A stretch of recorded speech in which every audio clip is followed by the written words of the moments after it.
You're listening to Caregivers Out Loud, powered by Family Caregivers of British Columbia and hosted by Bill Israel.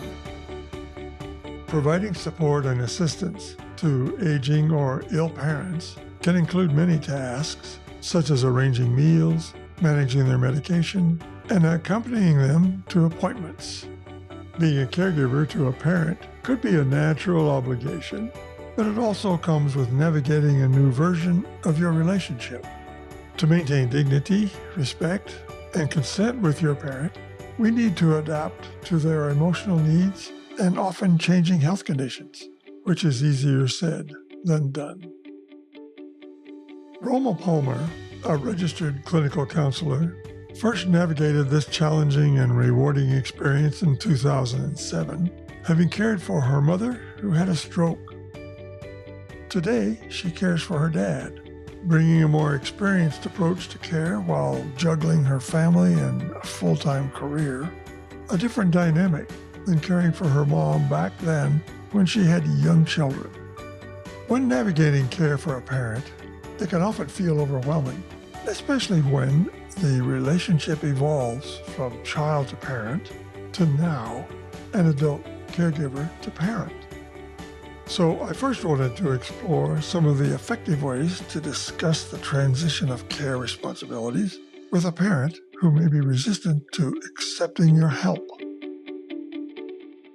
Regardless of the parent's acceptance of where things are at or where they feel things are at, it's important to have the conversation. It's important to put it on the table. You might not get very far with it in that first conversation. There will be other conversations going forward. I find often in families that there's one child that parents listen to better than the others. Perhaps conscripting that one to finesse that conversation, maybe with everybody there, having that person start the process, they may get a little farther than, the very efficient child who, they're not as prone to listen to. And I think, being as respectful as possible, admitting this is not an easy thing to discuss, but that, we're concerned and we want to care for you the best we can, but we feel like it's getting beyond our capabilities and we need to start looking at other options, and perhaps trying to get some information out of their parents for what they might be willing to accept or what their thoughts are on where they're at and where things are headed, because likely they're feeling very differently from their children.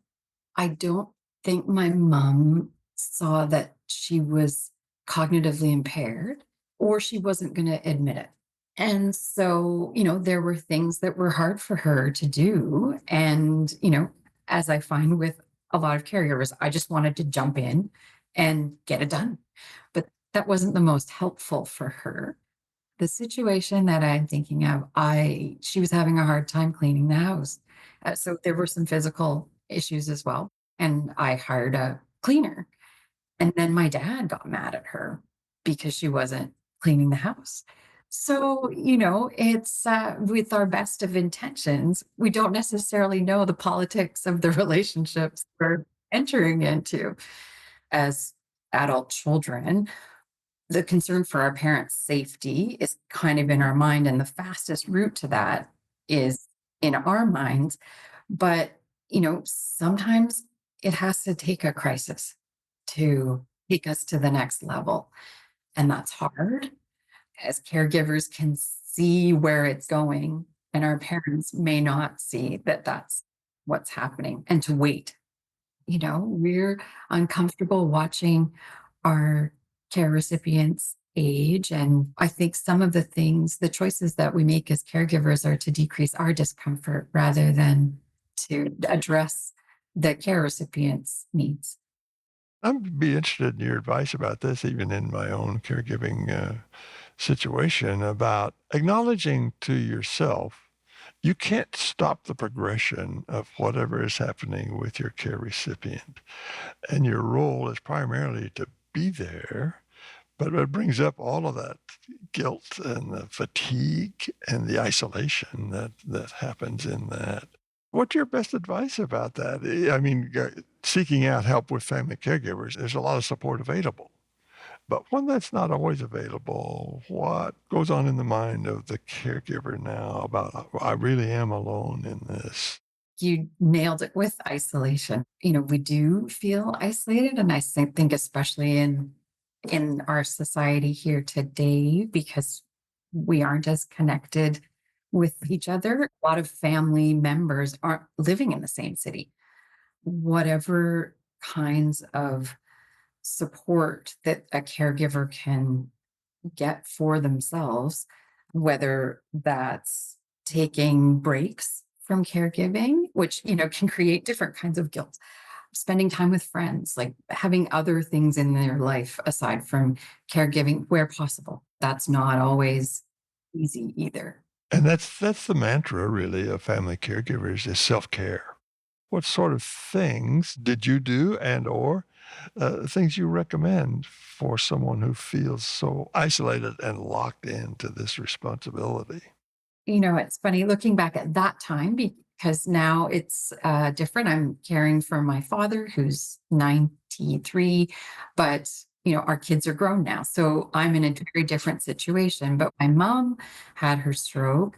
I had three small kids. I just finished grad school. I was trying to get work going. Like I can see kind of at different stages of life, there feels like there are different opportunities for self-care.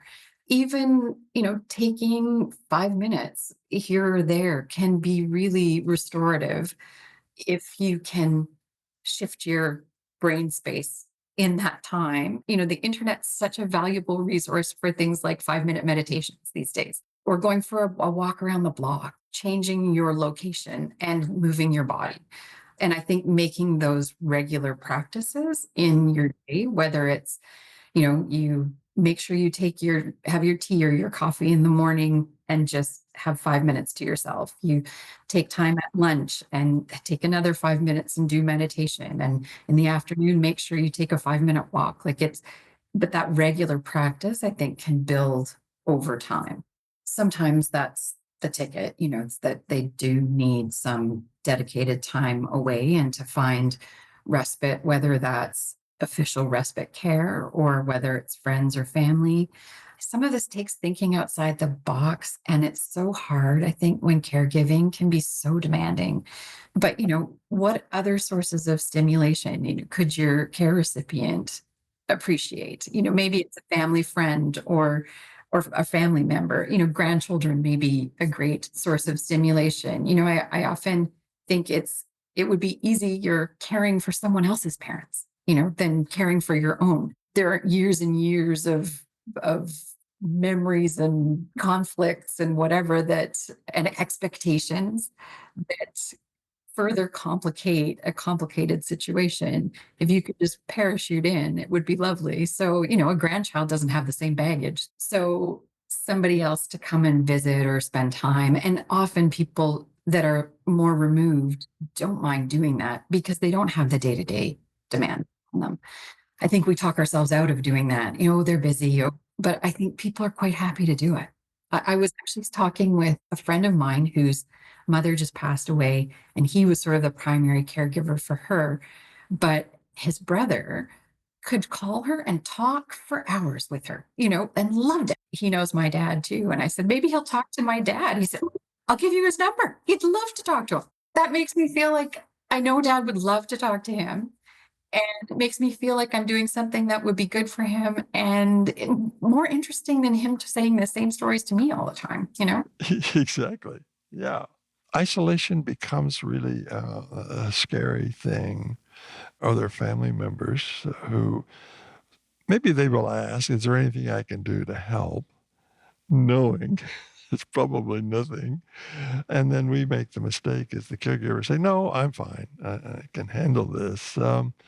Any thoughts that you might have about reaching out just for the purpose of saying, could we have coffee? I'd like for you maybe even to come into the home and see mom and then have tea with me.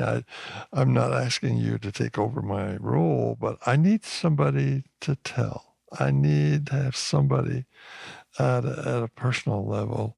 It's a wonderful resource we don't access enough. And I think people would be willing if we did. And the worst they can say is no. For me, I would want to get organized about it, make a list of the people I could ask and what is it that I would like to ask of them, to be specific, because I think people don't know what to offer, even if the offer is genuine. So, there might be one thing that they could do and they might not be able to do another thing. If you needed someone to grab groceries or pick up a prescription, they might be happy to do that, but they might not be as happy to sit and have tea. So if you have options for people and then different people that you might contact so that you don't feel like you're hitting up the same person over and over. Having other family members or friends around is a great resource to support you as additional helping hands. As Roma explained, this can give you the mental space to navigate your new role. However, this also means you may need to navigate additional relationships within the family. I asked Roma how she sees relationships evolving with siblings or other family members when one child assumes the primary caregiving role. I find it can go a number of ways. Ideally, siblings have had a chance to talk before anything happens with their aging parent or family member, and they've discussed who's going to take what role going forward so that everybody's kind of on the same page. There may be a family group chat, that kind of thing. But often the case is not that. In my situation, it's trial by fire. It was a change in direction, and we had to figure out what this whole caregiving world was like. For sure. And I'm aware of a lot of families where there are other siblings and it's the parent that needs the care that sometimes the one who ends up giving the care ends up because the others kind of back away. They don't want to be involved or are fearful. Any specific observations about when that happens and you're dealing with somebody who's kind of feels obligated about this because they're the last one standing, as it were? Yeah, we kind of get thrust into this role sometimes. And because whoever picks it up just kind of keeps going, and other people are happy to let them. And I think family members can make assumptions about who should take on that role, whether it's the daughter or the person who's closest to the healthcare field, that they assume that person is going to be their primary person. And so there are assumptions that get made that kind of lock someone into a role. And part of the role in caregiving is trying to take a step back and figure out whether there's any wiggle room, whether you have to be that sole person, whether you can conscript the help of siblings, other family members. In my case, my parents asked me to do everything, because I'd been home with kids and in school. So they just assumed because my brother was working, or I'm guessing they assumed because my brother was working and he was the boy, that, it was my role. But what I figured out over time is that my brother didn't know what they were asking of me because they weren't asking of him. So I could ask him to help with things and I would delegate. Delegating to other siblings can be helpful if they're willing participants in the caregiving process. But even with sibling support, there's a lot to do and a lot to think about. Thinking outside the box, as Roma says, can be key to opening up new possibilities for support, because it's so hard when caregiving can be so demanding. So I asked Roma about some of these ideas, specific practices, or approaches that she would recommend to ensure that the care recipient, the parent in this case, feels valued in the ongoingness of the process. One key aspect, which can be very challenging, is to be patient and try and be present, especially dealing with aging parents. Life slows down, and often the caregivers are in the busiest phase of their life. And so they're, again, about getting it done. And their parent is not in that stage. So trying to clear your mind when you can to just be with them and listen, and not just with our ears, trying to put ourselves in their position, like they're losing their agency. And that's hard for them, hard to relinquish control. Lack of control is just all over this caregiving space, right? Like the care recipient, there's so much they can't control. The caregivers, there's so much they can't control. And we don't like to not have control. In addition, around, helping parents feel valued and respected, trying where possible to have a relationship in addition to the caregiving role. Obviously, that depends on, where the care recipient is at in their journey. But, the caregiving role can become pretty bureaucratic and organizational. And so to try to have other experiences with them, it gets your head in a different space and it reminds you of the relationship. One thing that I love doing with my dad, like we'll have lunch and whatnot, but one of my favorite things is I'll take him for a drive. He stopped driving a few years ago and he just likes being driven around and he's seeing what's happened in the city in the last few years. It's like it's not that novel to me, but then I also hear, I remember when I went there in 1965 and I did this thing. So I get all this information as well that I wouldn't if we just sat in his suite talking. Right. So you both get in a different world for a little while. Yeah, and it's really enriching.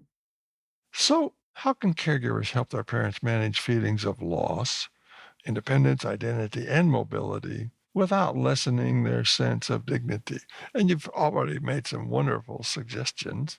Where possible, if you can involve parents in decision making, and it might not be around in every aspect, but there may be certain places where, they can contribute or offering choices rather than making the choice for someone, like trying to anticipate care recipients' needs so that they can handle situations more gracefully. So I guess that involves putting ourselves in their shoes to some extent, as much as possible, and trying to identify activities that help their care recipient feel more in control. If it's cleaning the house, say in my mom's, my experience with my mom, she might have felt she wanted to continue cleaning the house, even though I didn't think she was doing it as well as she would like. But for her, that was, maybe an important thing for her to continue doing, even if it wasn't to the proficiency that it might have been in the past. So I often think about, as I'm watching mortality visited on my care recipient, I'm aware that, hey, one of these days, this is me. You know that. And it's a heavy emotional, spiritual load. It's a liminal space we go to. If you're caring for an aging or ill parent, call the Family Caregivers of British Columbia Caregiver Support Line. Here, you'll access free guidance and resources like expert-led events and community support groups. Call toll-free at 1-877-520-3267. The relationship with a parent changes when an adult child starts caring for their parent. Roma's experiences show how navigating this evolution can be challenging, but also rewarding, and can be done with respect, dignity, and care. As we close Roma's story, she leaves us with some questions that may help you come to terms with this shifting relationship. There's an underlying current that maybe people are completely aware of it, but I feel like it isn't always talked about. I mean, we touched on it with, the lack of control, but we're also grieving through this whole process. This story doesn't have a happy ending. And so that's hard. It's underneath everything all the time, and it makes everything else harder. And so, if we can, try to get those resets for ourselves by taking breaks, by, how do we want to remember this person? What are the questions I've always wanted to ask them? Or what kind of memories would I like to have of this time? Thank you for listening to Caregivers Out Loud, powered by Family Caregivers of British Columbia and hosted by Bill Israel. Produced and sound edited by Organized Sound Productions. We acknowledge the financial support of the Province of British Columbia and the BC Ministry of Health Patients as Partners initiative. If you like what you're hearing, discover more episodes and find more caregiving resources at familycaregiversbc.ca. And if you find these episodes helpful, please share them with your family and friends who may find it enlightening to hear these stories. Finally, don't forget to subscribe to our show on your favorite podcast listening app so you can take us with you wherever you go. Thank you for listening and taking the time to learn and care for yourself with other caregivers out loud.